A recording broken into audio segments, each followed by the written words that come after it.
ایک زمانہ تھا جب دنیا کے مختلف کونوں میں بکھری ہوئی یہودی قوم اپنے لیے ایک الگ وطن کی تلاش میں تھی۔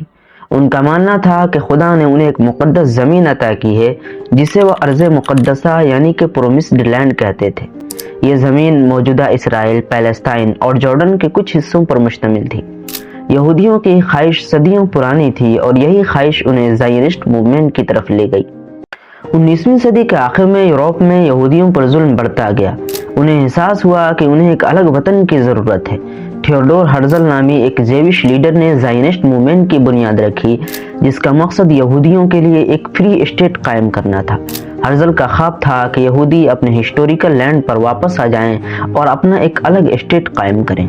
سیکنڈ ورلڈ وار کے بعد یونائٹڈ نیشنز نے پیلسٹائن کو 2 پارٹس میں ڈیوائیڈڈ کرنے کا فیصلہ کیا، ایک جیوش اسٹیٹ کے لیے اور دوسرا عرب پروونس کے لیے۔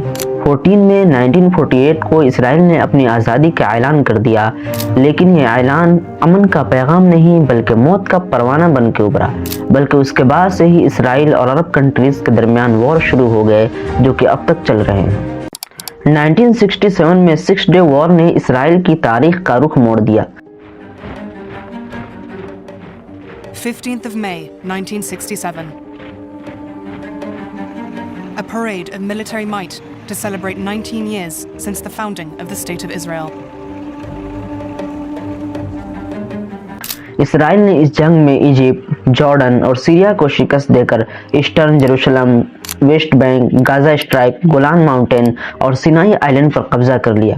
اس جنگ کے بعد اسرائیل میں ایک نئی سوچ نے جنم لیا جسے کہ گریٹر اسرائیل کے نام سے جانا جاتا ہے۔ This is the greater Israel according to the Israelis. Greater Israel کا خواب دیکھنے والوں کا ماننا تھا کہ اسرائیل کی سرحدوں کو ایکسپینڈ کر کے ہسٹوریکل اور ریلیجیس طور پر اہم علاقوں تک پھیلایا جانا چاہیے۔ ان کا کہنا تھا کہ یہ زمینیں تورات میں بیان کردہ ہسٹوریکل لینڈز کا حصہ ہیں اور یہودیوں کو ان پر حق حاصل ہے۔ ایسٹرن جیروسلم میں موجود ٹیمپل ماؤنٹ اور ویسٹ بینک میں موجود ہیبرون جیسے ہولی پلیسز اسرائیل کے دعووں کی بنیاد تھے۔